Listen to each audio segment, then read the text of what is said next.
지금은 정말 가치 없는 일을 반복하고 있습니다. 양동이 2개를 준비하고 오른쪽 양동이의 물을 왼쪽에 붓습니다. 다음에 왼쪽의 것을 오른쪽에 붓고 오른쪽의 것을 다시 왼쪽에 붓습니다. 이것을 하루 종일, 아니 몇 달씩 계속하는 겁니다. 어디 그뿐인가요? 삽으로 땅의 구덩이를 파헤갑니다. 파낸 흙으로 다시 그 구덩이를 메웁니다. 또 구덩이를 파고 구덩이를 메웁니다. 그 일을 계속 반복하고 있습니다. 할 일이 없어서 그런 일을 하는 거냐고요? 이건 일찍이 나치가 정치모방에 이용했던 고문 방법 중 하나입니다. 이 일을 계속하던 사람들은 예의 없이 발광을 했다는 것입니다. 저는 지금 발광 직전에 있습니다. 정의가 사라진 집단의 탄핵 광풍으로 가치 없는 일들을 끝없이 반복하고 있습니다. 보수 대통령을 저와 같은 한국 사람들이 선출하면 어김없이 민주당발 가짜뉴스에 광우병 대담 선동으로 식물 대통령을 만들어버리고 또다시 한국 사람들이 보수 대통령으로 박근혜 대통령을 선출하면 다이빙벨 페이크 다큐로 선동질에 입에 담지 못할 성희롱과 가짜뉴스로 탄핵을 시키고 휘뚜루마뚜루 정권을 강탈해갔습니다. 보수 대통령 탄핵이 되고 2017년 문재인 정부가 출범한 이후 저와 같은 대한민국 영화예술인들은 영화발전기금이나 국고보조금에 대한 지원은 엄두를 못 냈습니다. 그저 나라를 뺏긴 백성처럼 숨쉬기조차 힘든 시대를 그렇게 5년을 버티며 살아왔습니다. 문화행정은 예술행정보다는 문화정책에 가까운 개념으로 사용됩니다. 또한 예술행정의 영역 외에도 문화복지, 문화산업, 저작권, 문화재 등 문화 전반에 대한 행정 영역을 포함하고 있습니다.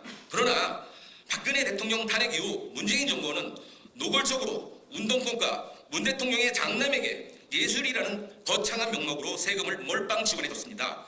그들은 전리품을 챙기듯 챙기고도 블랙리스트로 피해를 입었다고 피해자 코스프레를 합니다. 문재인 정권 시절에는 어떤 판단 기준에서 예술이라는 주관적 판단을 하였는지, 가족이라서 아니면 투석을 했던 운동권 동지라서 예술의 가치 판단 기준을 도대체 알 수 없지만 저와 같은 대한민국 영화예술인들은 전혀 지원을 받지 못했습니다. 그리고 영화발전기금은 완전히 모두 고갈되었습니다. 5년을 나라 잃은 백성처럼 기다리며 저는 또다시 국민의힘 보수 대통령을 지지했고 열심히 응원하여 윤석열 대통령을 선출했습니다.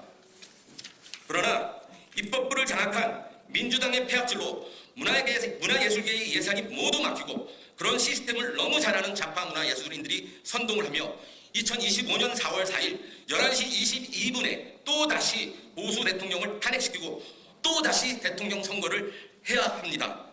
정가 사범에 경기도 북한 사용을 마음대로 한 부인과 프로 막말로 노름꾼 장남을 둔 막장 가족이 대한민국을 통째로 갈아엎으며 국민들을 우롱하며 가치 없는 일들을 무한 반복시키고 있는 참담한 현실입니다.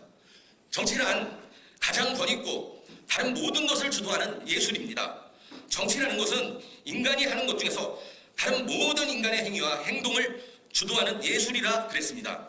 저는 정치가 인간으로서 가장 아름다운 것, 가장 좋은 것이라 생각했습니다. 그러나 어느 순간 대한민국은 흔히 생각하는 정치적인 것이 권모술수 투쟁과 민생 갈라차기로 인해 아름다운 예술과는 거리가 먼 괴물 국가가 되어가는 참담한 현실에 어쩌면 이번 대선이 대한민국의 마지막 대선이 될 것 같아 이렇게 대한민국 영화예술인 108명을 대표하여 대선 하루를 남겨놓고 살아가며 최고의 가치 있는 일을 하고자 국민의힘 김문수 대통령 후보 지지 선언을 하게 이르렀습니다.